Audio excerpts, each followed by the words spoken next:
이번 시간은 한 주 동안 기술과 경제를 가장 뜨겁게 달군 뉴스를 쉽고 빠르게 정리해드리는 테크노믹스 시간입니다. 오늘도 임나연 아나운서와 함께합니다. 안녕하세요. 안녕하세요. 네, 오늘은 어떤 소식 전해주실까요? 네, 오늘은 일상생활에서 쉽게 접할 수 있는 걸 전해드리려고 하는데요. 바로 디지털 지갑입니다. 결제, 탑승, 심지어 신분증 역할까지 하는 시대. 이것에 대해서 자세히 알아보겠습니다. 애플과 구글이 본격적으로 한국 시장에서 경쟁을 시작하면서 기존 결제 생태계가 빠르게 재편되고 있는데요. 오늘 방송에서는 디지털 지갑 기술의 진화, 시장 판도의 변화, 그리고 이로 인한 경제적 영향까지 자세히 살펴보겠습니다. 네, 그럼 본격적으로 시작을 해보도록 하겠습니다. 네, 첫 번째 챕터, 이번 주 가장 주목받은 기술 뉴스입니다. 디지털 지갑 전쟁, 어떤 변화들이 있었나요? 네, 가장 첫 번째 소식부터 전해드리려고 하는데요. 애플페이입니다. 애플페이 제휴에 대해서 말씀을 드리려고 하는데요. 2023년 현대카드 단독 출시 이후 2025년 상반기부터는 신한카드가 애플페이 서비스를 정식 도입했고요. KB국민카드 역시 하반기 중 가맹점 연동 서비스를 준비 중입니다. NPC 단말기 인프라도 점차 확대되고 있는데요. 한국정보통신기술협회에 따르면 2024년 기준 전국 편의점, 프랜차이즈 가맹점의 약 35% 이상이 NPC 결제 단말기를 갖춘 것으로 확인됐습니다. 이에 따라서 애플페이의 오프라인 결제 가능 매장도 2만 개 이상으로 확대가 되었고요. 티머니와 교통카드 연동 시범 서비스도 일부 지역에서 시행 중입니다. 한편 구글페이는요, 구글 월렛 업데이트를 통해서 한국 내 해외 발급카드 기반의 오프라인 결제 기능을 일부 제공하고 있습니다. 예를 들어서 YG와 같은 글로벌 핀테크 카드사를 등록하면 NPC 단말기를 통한 결제가 실제로 가능합니다. 비록 아직은 국내 카드 등록은 되지 않는데요. 구글 측은 한국 시장을 위한 자체 로컬 카드사 연동 기능을 준비 중입니다. 네, 국내 소비자 입장에선 이제 단순히 되느냐 문제가 아니라 어떤 플랫폼이 더 많은 매장에서 더 쉽게 더 많은 혜택으로 연결되는지가 디지털 지갑을 선택하는 기준이 되고 있겠네요. 네, 해외도 말씀드려보겠습니다. 해외는요, 경쟁이 더욱더 치열한데요. 인도에서는요, 한때 구글페이와 그리고 페이티엠이 디지털 지갑 시장을 양분하면서 치열한 주도권 경쟁을 벌였습니다. 하지만 2025년 상반기 기준에 폼페가 47%로 시장을 선도하고 있고요. 구글페이는 35%로 시장을 유지, 그리고 페이티엠은 약 12%까지 점유율이 하락했습니다. 이처럼 인도 결제 시장은 빠르게 재편되고 있는데요. 결제 편의성과 금융 서비스 통합이 주요 플랫폼 선택의 기준이 되고 있습니다. 유럽에선 애플페이 교통 시스템과 통합되면서 확산 중인데요. 예를 들어서 런던과 파리, 베를린의 지하철 개찰구에서는요. 별도 앱 없이 아이플 그리고 애플 워치만으로도 바로 입장이 가능하다고 합니다. 스페인과 독일에서는 지역 상점과 연계한 현장 즉시 할인 기능도 탑재가 되었습니다. 네, 국내와 해외까지 모두 알아봤습니다. 그렇다면 기술이 바뀌는 경제 파트로 넘어가서 디지털 지갑이 기존 결제 시장을 어떻게 흔들고 있는지 알아보도록 하겠습니다. 디지털 지갑이라는 게 그냥 앱 하나로 되는 건 아니잖아요. 그렇다면 작동 원리라는 게 있을까요? 네, 크게 세 가지 핵심 기술이 있는데요. 하나하나 말씀드리겠습니다. 가장 첫 번째 핵심 기술부터 말씀드리겠습니다.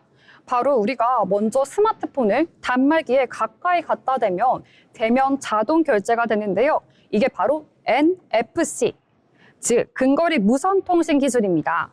전자기 유도 방식으로 10cm 이내에서만 작동하기 때문에 빠르면서도 보안성이 있습니다. 네, 그런데 결제 정보를 그냥 전송을 하게 되면 위험하지 않을까요? 네, 위험하지 않도록 또 기술이 하나 더 있습니다. 두 번째 기술은요, 바로 토큰화 기술입니다. 토큰화 기술은요, 우리가 카드를 쓸 때 카드 번호를 실제로 전송하지 않고요. 토큰화 기술을 통해서 매 결제마다 일회용 가상 번호를 발급합니다. 이 정보는 암호화가 되어서 전달이 되고요. 설령 누군가 가로챈다고 하더라도 사용할 수 없게 되어 있습니다. 아, 네. 그래서 지문이나 얼굴 인증도 꼭 하게 되는 거군요. 네, 이게 바로 마지막 기술인데요. 이제 마지막 기술은요, 지문이나 얼굴 인증을 통해서 활용한 기술입니다. 대부분 생체 인증 그리고 보안칩과 같은 이러한 것을 통해서 작동이 되는데요.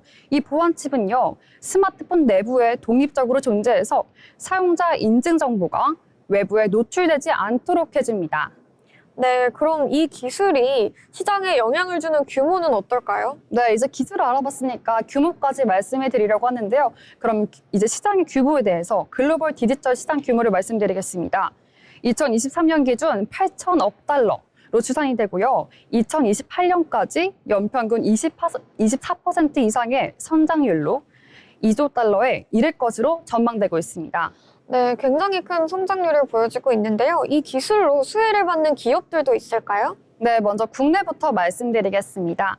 국내에서는요, KG 이니시스, 그리고 다날, NHN 페이코 등 결제 인프라 관련주들이 수혜주로 주목받고 있습니다. NFC 리더기 제조업체 및 그리고 보안 인증 솔루션 기업에도 관심이 쏠리고 있는데요. 대표적으로는 토스가 있습니다. 자체 간편 결제 시스템 토스페이를 오프라인 가맹점으로 확장하고 있고요. 마이데이터 기반 소비 분석 기능과 연결한 개인 맞춤형 지갑 플랫폼 구축에 속도를 내고 있습니다. 네, 그리고 NHN 페이코도 있는데요. 병원, 지자체, 대중교통 등 생활 밀착형 결제 환경에 특화된 플랫폼으로요. 공공 바우처, 그리고 식권몰과 같은 B2B 기반 수익 모델을 창출하고 있습니다. 네, 국내에서 수혜받는 기업들 알아봤습니다. 그럼 해외는 어떨까요? 네, 해외도 이제 기업별로 말씀드리겠습니다. 해외는요, 레볼루트 기업이 대표적입니다. 영국 기반의 이 펜테크 기업은요, 다국적 통화 지갑과 NFC 결제 기능을 갖춘 카드를 통해서 한국 구글 월렛에 사용할 수 있는 주요 해외 카드로 알려져 있습니다. 애플은요, 애플페이와 위치 기반 결제 확장으로 서비스 매출 부문 비중이 꾸준히 상승하고 있고요. 알파벳도 있습니다. 구글페이를 기반으로 한 핀테크 사업 강화 기대감이 반영되었고요. 최근 한 달간 5% 이상 상승세를 보였습니다. 네, 마지막으로 추가적으로 더 덧붙여서 말씀드릴 게 있는데요. 애플은요, 카드사에서 결제당 약 0.15%의 수수료를 부과하고 있고요. 카드사 입장에선 수익 감소 우려가 있습니다. 하지만 고객 유치 측면에서 제휴를 피할 수 없는 구조까지 기억해 주시면 좋을 것 같습니다. 네, 이렇게 해외 기업까지 짚어주셨습니다. 그렇다면 오늘의 핵심 용어 쉽게 설명하기 코너로 넘어가 보려고 하는데요. 이쯤에서 헷갈릴 수 있는 개념들을 차근차근 정리해 주신다고 합니다. 오늘 소개해 주실 용어는 어떤 걸까요? 네, 두 가지가 있습니다. 그럼 첫 번째부터 말씀드릴 건데요. 첫 번째는 디지털 지갑입니다. 오늘의 가장 큰 하이라이트죠. 이 키워드는 꼭 기억하시면 좋을 것 같은데요. 정의는요, 신용카드, 탑승권, 멤버십, 그리고 심지어 운전면허증이나 학생증까지 스마트폰에 저장해서 NFC 기술이나 QR코드를 통해 실물 없이 사용할 수 있는 전자지갑입니다. 요즘은 공원 탑승권, 백신 인증서, 그리고 심지어 지역 상품권까지 다 들어간다고 합니다. 네, 뿐만 아니라 이제 두 번째 용어까지 말씀드리겠습니다. 인터체인지 수수료입니다. 가맹점이 카드사에 지불하는 수수료인데요. 디지털 지갑 플랫폼이 여기에 개입해서 자체 수수료를 붙이는 구조입니다. 앞서 언급한 애플페이의 수수료가 있었죠. 바로 그 사례가 이것의 예입니다. 네, 디지털 지갑은 단순한 앱이 아니라 수수료, 데이터, 인증까지 아우르는 플랫폼이라는 점 기억해 두시면 좋을 것 같습니다. 오늘 흥미로운 기술과 경제 이야기 나눠봤는데요. 오늘 이야기 마지막으로 정리해볼까요? 네, 오늘의 이야기 한번 정리해 보겠습니다. 디지털 시장의 이런 인프라, 이거에 대해서 정리해 드릴 건데요. 이제 하드웨어, 인프라와 그리고 수익 모델을 동시에 지배하려는 플랫폼 전쟁으로 확대되고 있습니다. NFC, 생체 인증, 토큰화 기술을 기반으로 결제 시스템이 빠르게 일상에 스며들고 있는데요. 단말기 보급률, 카드 수수료 협상력, 그리고 교통, 유통, 금융 시스템의 연동 범위까지 기업들의 핵심 전략으로 부상하고 있습니다. 네, 기술은 이렇게 결제 방식을 바꾸고 결제는 금융과 소비 생태계를 뒤흔들고 있습니다. 테크노믹스는 그 교차점에서 계속 여러분과 함께하도록 하겠습니다. 네, 지금까지 임나연 아나운서와 함께한 테크노믹스였습니다. 함께해 주셔서 감사합니다.